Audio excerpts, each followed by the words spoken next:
الحمد للہ وحدہ والصلاة والسلام علی من لا نبی بعدہ اما بعد بسم اللہ الرحمن الرحیم۔ ہدایہ اول میں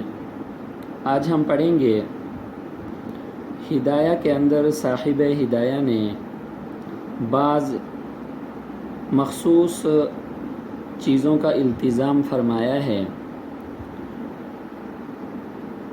تو وہ ہدایہ میں صاحب ہدایہ کی خصوصیات کہہ لیجئے یا صاحب ہدایہ کی کچھ عادتیں اور ان کے التزامات، جو بھی اس کو ٹائٹل دیں، بہرحال بعض باتیں ایسی ہیں کہ جن کا صاحب ہدایہ نے ہدایہ کے اندر اہتمام کیا ہے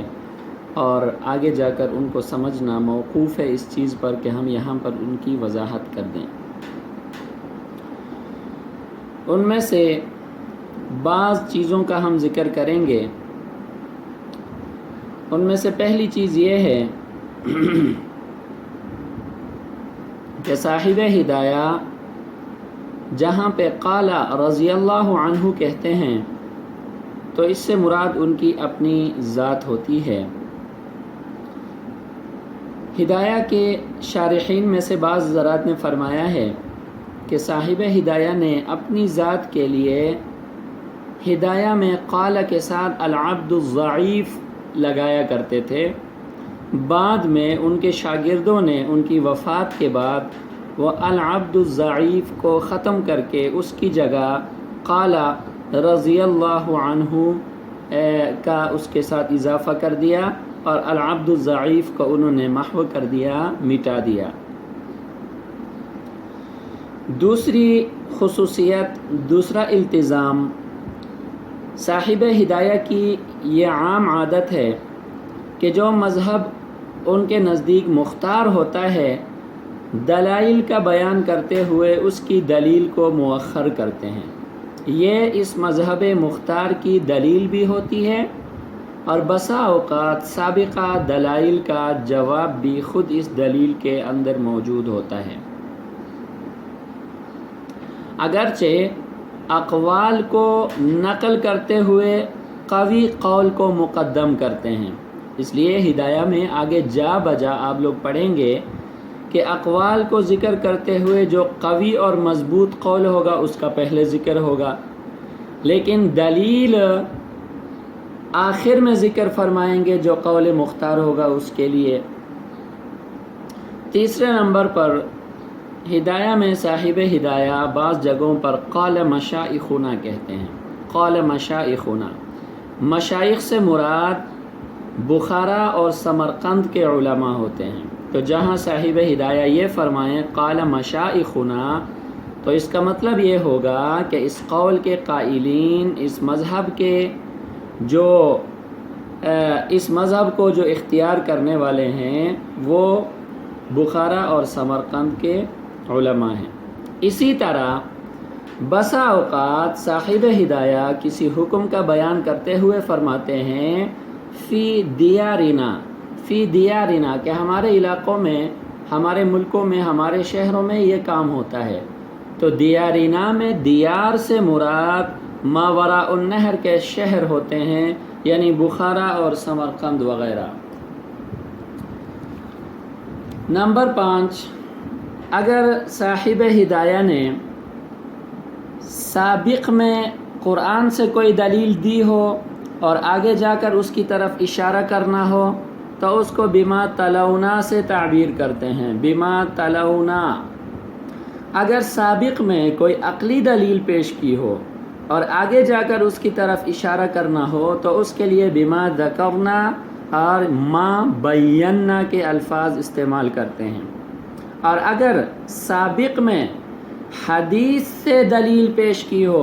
اور آگے جا کر اس حدیث کی طرف اشارہ کرنا ہو تو بما روینا کے الفاظ سے اس کی طرف اشارہ کرتے ہیں۔ اور کبھی کبھار ایسا ہوتا ہے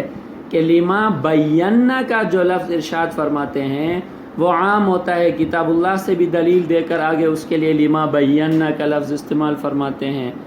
حدیث سے بھی بسا اوقات دلیل دے کر آگے جا کر لما بینا سے اس کی طرف اشارہ فرماتے ہیں۔ دلیل عقلی ذکر کر کے آگے جا کر اس کے لیے لما بینا سے اشارہ فرماتے ہیں۔ چھٹے نمبر پر یہ صاحب ہدایہ کی ایک بڑی خصوصیت بھی ہے،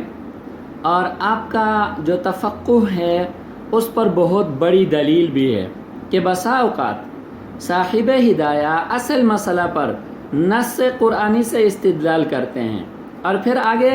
اس نص کی علت بیان فرماتے ہیں، تو وہ علت اس اصل مسئلہ کی جہاں علت ہوتی ہے وہاں اس کی مستقل دلیل بھی ہوتی ہے، کہ وہ علت جو اس مسئلہ کی بیان فرماتے ہیں وہ اس مسئلہ کی علت بھی ہوتی ہے اور اس مسئلہ پر وہ مستقل دلیل بھی ہوتی ہے۔ اچھا جی، نمبر 7، کبھی دلیل عقلی کو لفظ فقہ کے ساتھ تعبیر فرماتے ہیں، مثلا فرماتے ہیں الفقہ فیہ کذا، الفقہ فیہ کذا، اس کا مطلب ہوتا ہے کہ اس پر فلاں مسئلے پر جو مسئلہ میں نے بیان کیا ہے، جو دعویٰ میں نے بیان کی ہے، یہ اس کی دلیل عقلی ہے۔ اچھا جی، آگے جا کر نمبر 8، صاحب ہدایہ جب لفظ الاصل ذکر کرتے ہیں تو اس سے ان کی مراد امام محمد رحمہ اللہ کی کتاب مبسوط ہوتی ہے۔ مبسوط کے لیے الاصل کا لفظ استعمال فرماتے ہیں۔